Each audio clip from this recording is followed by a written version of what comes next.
Great, thanks very much, Julie. That sort of gives me a bit of space because Jenny stole my opening line about the first thing you reach for is a mobile phone and connectivity, and Ellie's given some terrific examples about connectivity as aid and the sort of things it brings.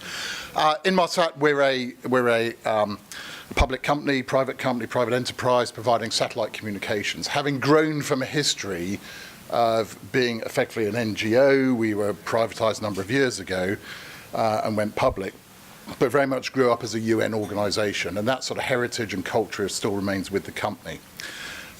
In terms of Team Rubicon, I'll touch on that in a minute, because it's a useful example, I think, of how a private company can get involved in aid in a variety of ways. So INMARSAT, we're a very proud partner with Team Rubicon and Telecom Sans Frontiers, that most of you have heard of, no doubt, and also a very proud signatory of the Crisis Connectivity Charter, linking us into the emergency telecoms, the ETC, committing equipment and bandwidth capacity for humanitarian purposes. And we've done this, and we've been doing this for a long time. In our history, we've worked in about 70-odd different countries providing aid through connectivity and communications.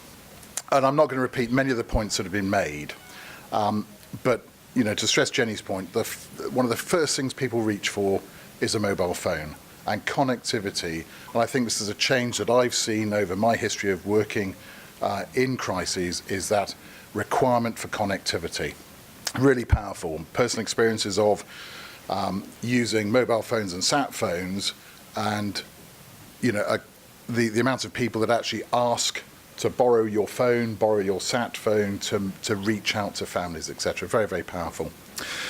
I think as far as SATCOMs are concerned, very much like Jenny said, as far as the mobile phone networks, it provides and enables ICT in so many areas: health, welfare, digital payments, security, data collection, straightforward communications, use of social media, education, and supports recovery efforts. Ellie mentioned, some refugees for 17 years are refugees. And in areas where there is no mobile phone coverage, or working in areas where that coverage might be constrained in some shape or form, SATCOMs can work hand in glove with those sort of connectivity partners to provide that. So I'm going to keep it short. I'll just finally mention Team Rubicon, which we might want to touch on in discussion.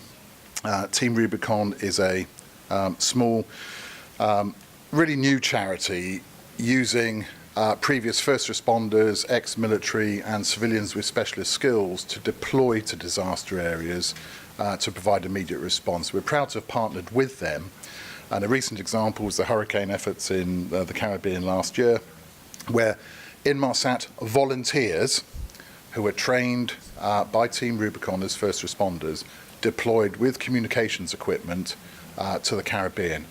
Really very powerful, and really powerful for us as a company as well, to connect people into that sort of area. And I'm not just talking communications engineers, I'm talking logisticians, administrators, etc., to add value. We can perhaps touch on that.